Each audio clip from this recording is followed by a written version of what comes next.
Wolf warrior.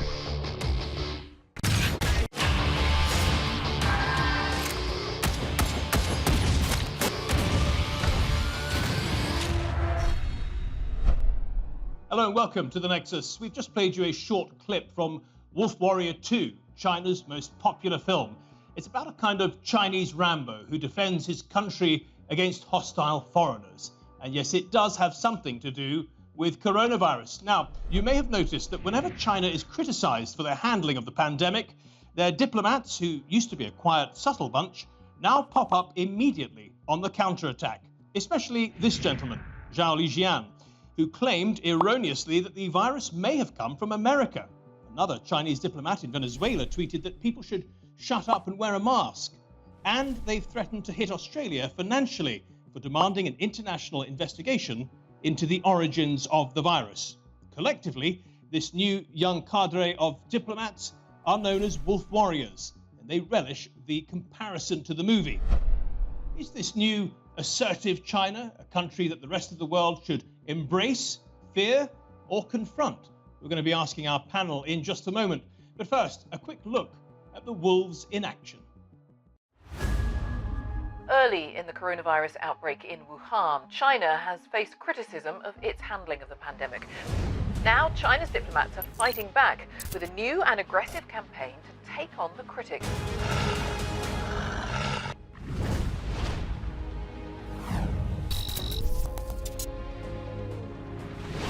China's wolf warrior diplomats may wear suits instead of uniforms, but their words are weapons. Wolf warrior diplomacy, named after a Chinese action movie, is now being applied to sort of more assertive, more offensive type of Chinese diplomatic comment. Wolf warrior. This spokesman suggested that it was the United States that might have brought coronavirus to Wuhan. It might be U.S. Army who brought the epidemic to Wuhan. That can't happen. It's not going to happen. Not as long as I'm president. The ruling state apparatus is so paranoid at the moment about maintaining control that they feel that they have to project force. We are transparent. We have nothing to hide. You cannot blame China. Enormous evidence, then show us. We have nothing to fear. China has stepped up its diplomatic assault on Australia over our demands for an investigation into how COVID-19 started. The ambassador warns that pursuing an inquiry is dangerous and could spark a Chinese consumer boycott of sales of popular Australian products like beef and wine. There is this outrageous threat being put on the barley producers of this country about potentially an 80% tariff. What's really frightening is how many other countries China is also threatening. That is the bigger picture. This is China's new army of tough-talking diplomats, an army of wolf warriors.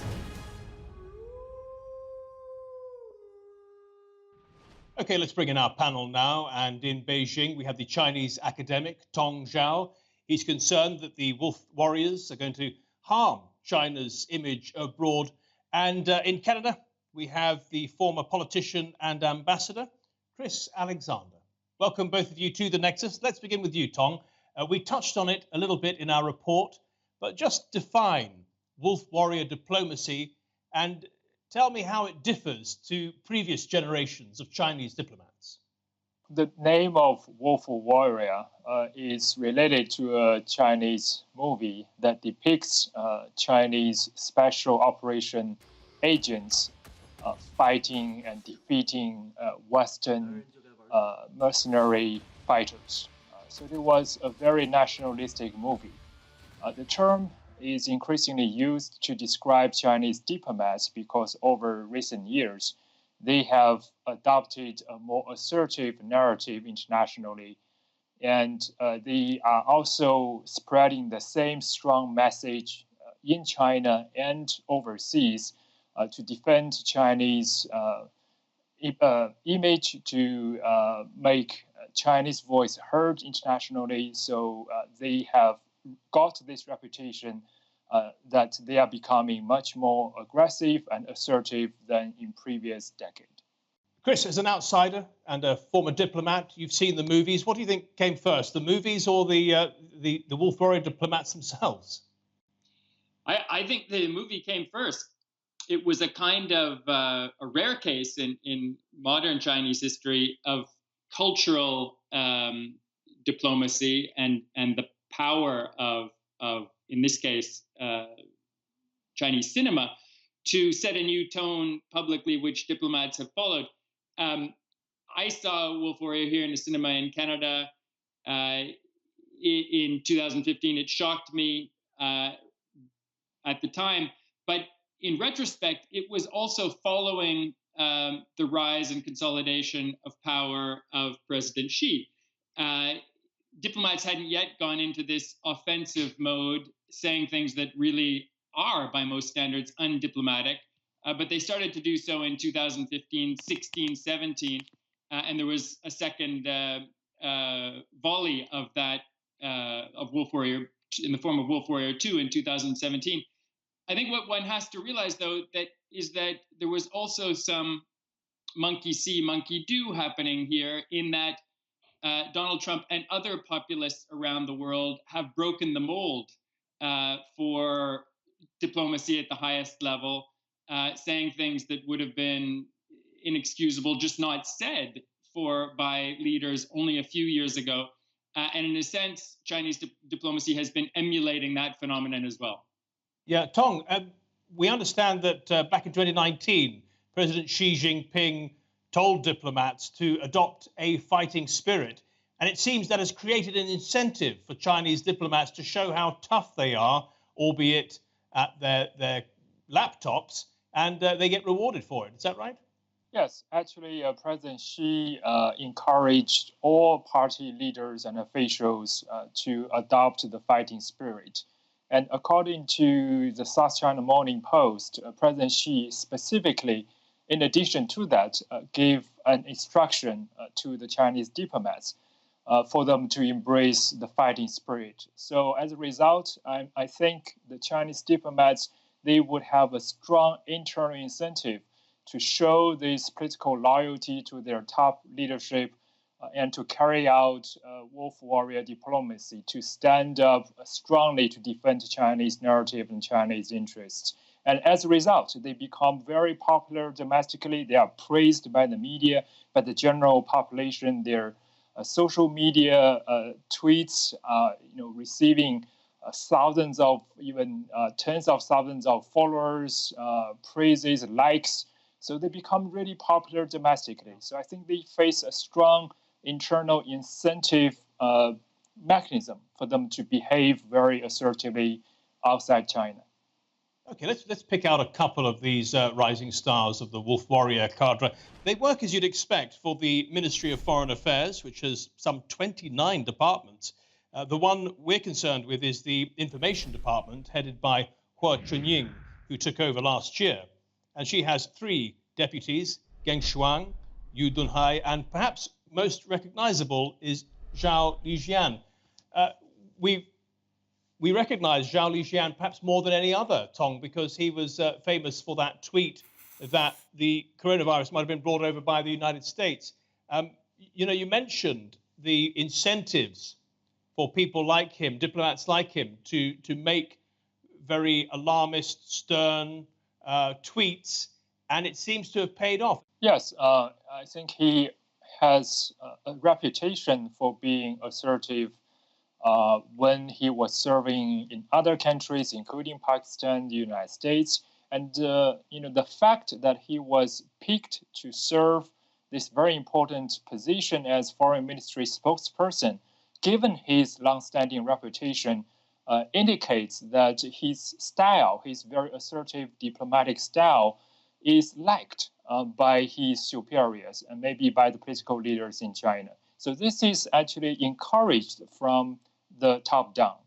Interesting. It's quite a change from the mantra by the former leader Deng Xiaoping, who used to say, hide your strength, bide your time.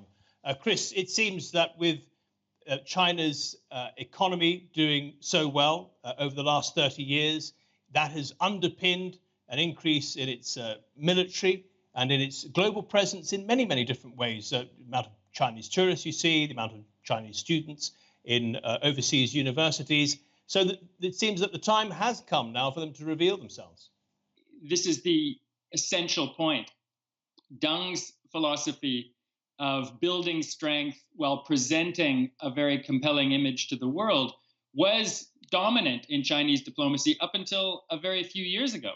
I think many of us who've served alongside Chinese colleagues in both politics and diplomacy would have said our Chinese counterparts were among the most capable, if not the most capable, cadre of diplomats on the planet up until a few years ago. But that reputation goes up in smoke very quickly when you have leading diplomats playing to a domestic audience, playing to a nationalistic audience, and lying blatantly to the whole world. Let's take a close-up look on one of the more controversial examples, shall we say, the way some diplomats are refusing to even acknowledge that the coronavirus began in China. The scientists from China, scientists from United States, from UK are working to find the origin. I think when you say, this outbreak happened in China, but China is the first to report the case, but you can't say the virus originated from China. Tong, why do you think it is that Beijing is unwilling to say and acknowledge that the pandemic began in China, only that the first case was reported there? Well, I think there are several issues here. One is in China, given this well-managed information environment, you, as a member of the general public, you absorb news about first cases being reported in foreign countries a lot. So that really gives the impression to many of the Chinese general public that it's indeed quite possible that this virus actually originated from other places than China. So I have to say that there is a big perception gap between the Chinese general population and the general public in other countries about some factual issues. That's a big problem. And secondly, I think for the Chinese officials, for the Chinese government, I think they have this concern that if they acknowledge this virus originated from China, and then the international community would ask questions about how China let this virus got out of control. They would probe Chinese early management of the crisis. And indeed, the local government failed to report the crisis timely. There was some cover-up, according to Chinese media, because the Chinese government, its traditional practice is to suppress any so-called negative news in order to prevent it from inciting any chance of social unrest.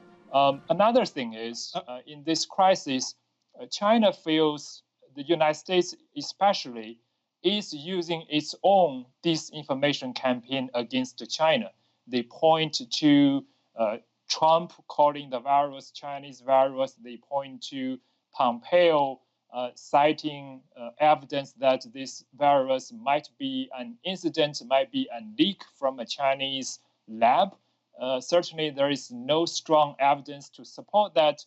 But many Chinese are convinced the Westerners are using deliberate misinformation campaign to smear China. So it's fair for China to retaliate with the same tactic.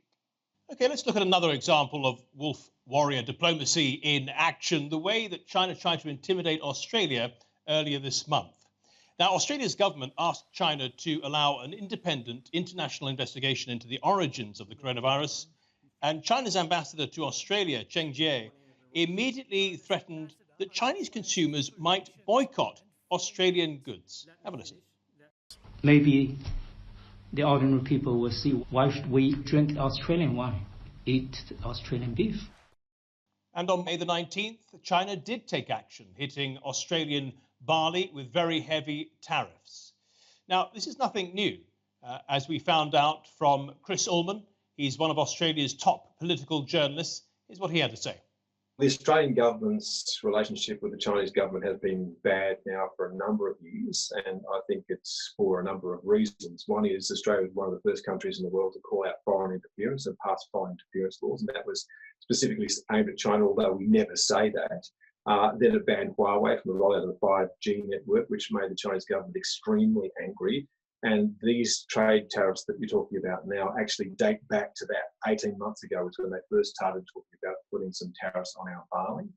And I think this is strike three for the Chinese government, because we did start the calls, and we were among the first nations to call for an independent inquiry.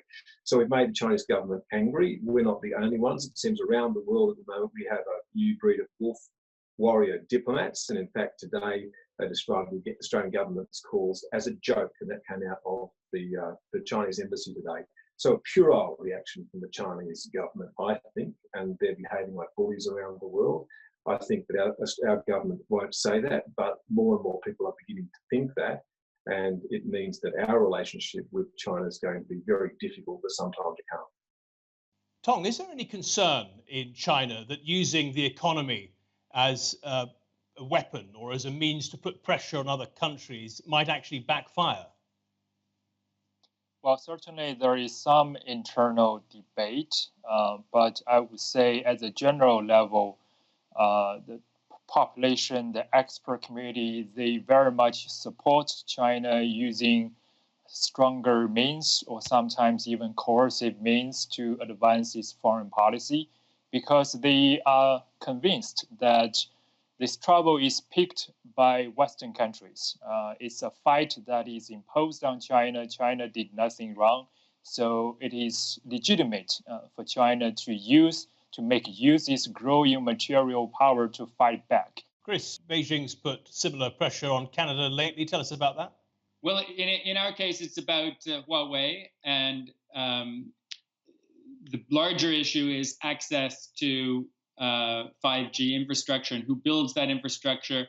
The immediate issue for Canada, starting a couple of years ago, has been the arrest of a senior Huawei executive on in circumstances that would require us to extradite her to the United States, where she faces charges for having broken the sanctions regime, the US-led sanctions regime against Iran.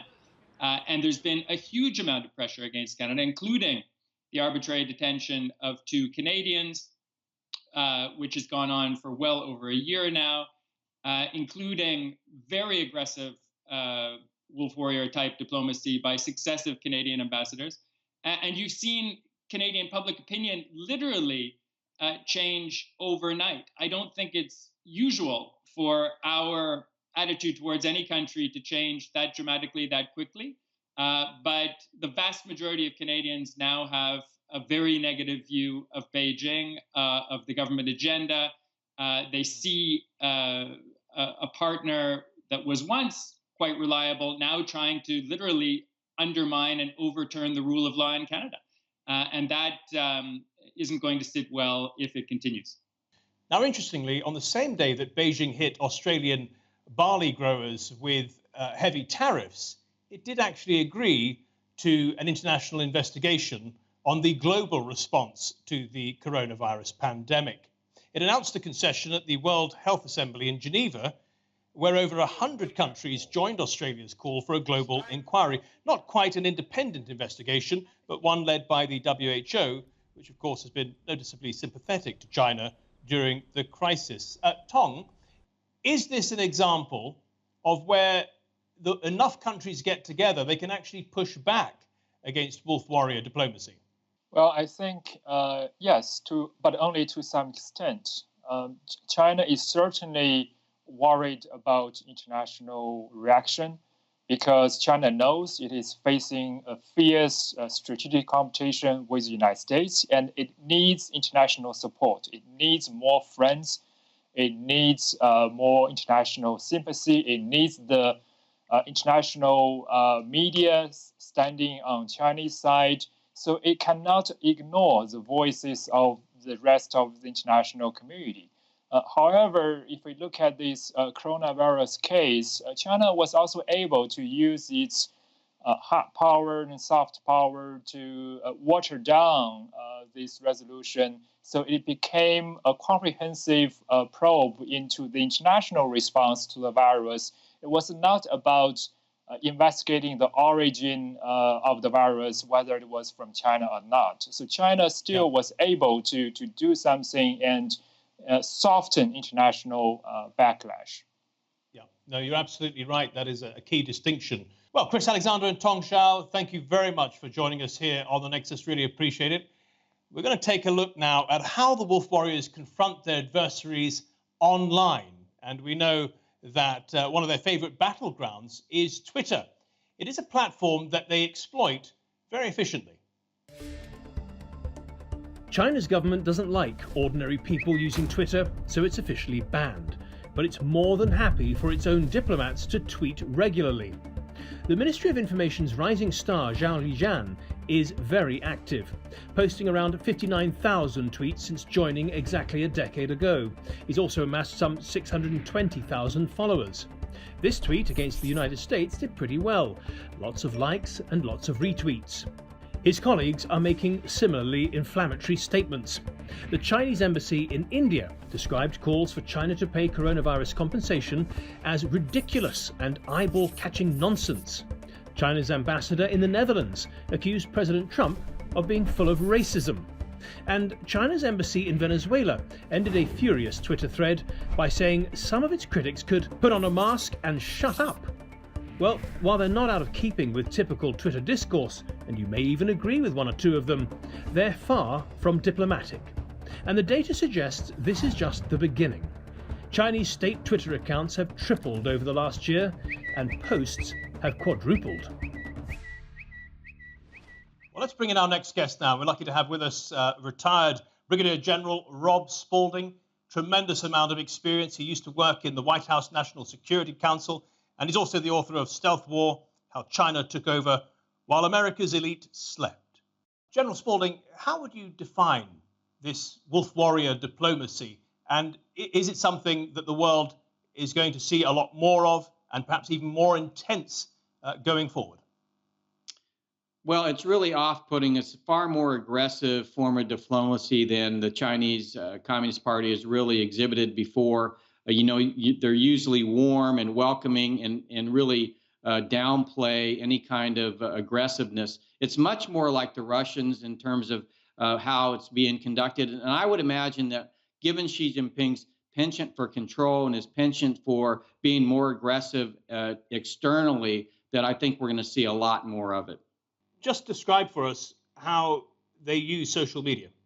Well, in March, they were sending both text messages to Americans and doing social media posts that were trying to convince Americans that the government was about to essentially create martial law in the United States. And, the whole idea was to induce panic in the population. Now, this is something that the Russians, again, are typical for, but not the Chinese. So this is one of the ways that they're changing.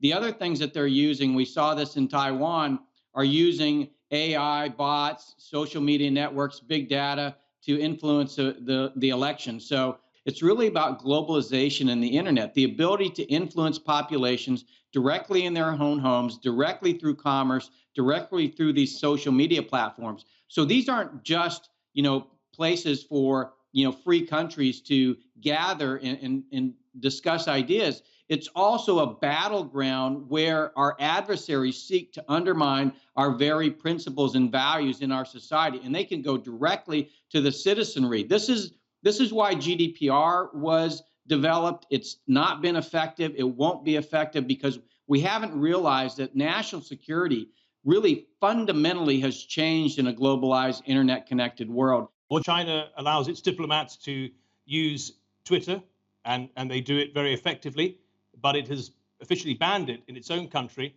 Two Republican congressmen have had enough of that double standard. They've written to Twitter's CEO to ask him to ban the Chinese Communist Party. They say the Chinese Communist Party is waging a massive propaganda campaign to rewrite the history of COVID-19 and whitewash the party's lies to the Chinese people and the world. Do you think that Twitter should actually ban the Chinese Communist Party officials from having Twitter accounts? Well, you know, it's interesting that we don't have reciprocity when it comes to either trade or when it comes to social media platforms or e-commerce platforms. Baidu, Alibaba, Tencent are all allowed to operate in free countries when none of the Facebook, Amazon, Google, or any other e-commerce platforms or social media platforms are given the same kind of rights within China proper. So I think it's only fair that we enforce reciprocity when it comes to these platforms. Well, General Rob Spalding, thank you very much for joining us here on The Nexus. And thank you at home for watching. Remember, you can see this episode and all our previous episodes on our channel on YouTube. Until next week then, goodbye.